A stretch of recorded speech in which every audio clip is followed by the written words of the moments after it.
sio swala kuchoma sindano wala kumpa dawa. Please. Yaani kama hapo umeshamchoma sindano hapo, ni hatari zaidi. Unaweza kupoteza sasa hivi. Uko sawa kweli wewe? Kwa mgonjwa anaumwa asichome sindano. Please madam, mimi naomba niondoke naye. Please madam, nielewe tu. Naomba mimi huyu niondoke naye. Please nakuomba. Usuni niondoke naye. Kwani shida iko wapi? Madam, mlifikiri ni usomi, unaweza ukafanya jambo katika hili. Unawezaje kumruhusu kijana mdogo amchukue mgonjwa aondoke naye hali ya kuwa yupo katika hali hii? Sasa nisikilize. Naomba mtoke nje.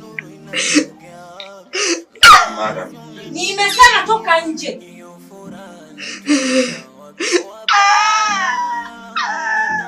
Kijana, toka nje, muda hauturuhusu.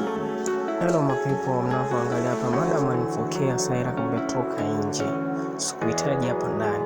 Vile unavyoona watazamaji, kweli vile unavyoona, unaona huyu binti atapona wala hapana?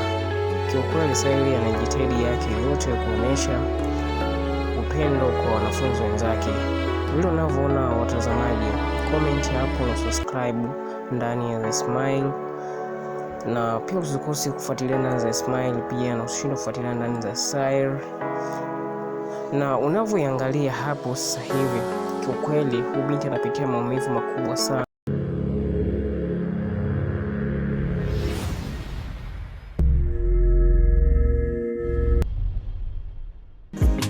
Kamari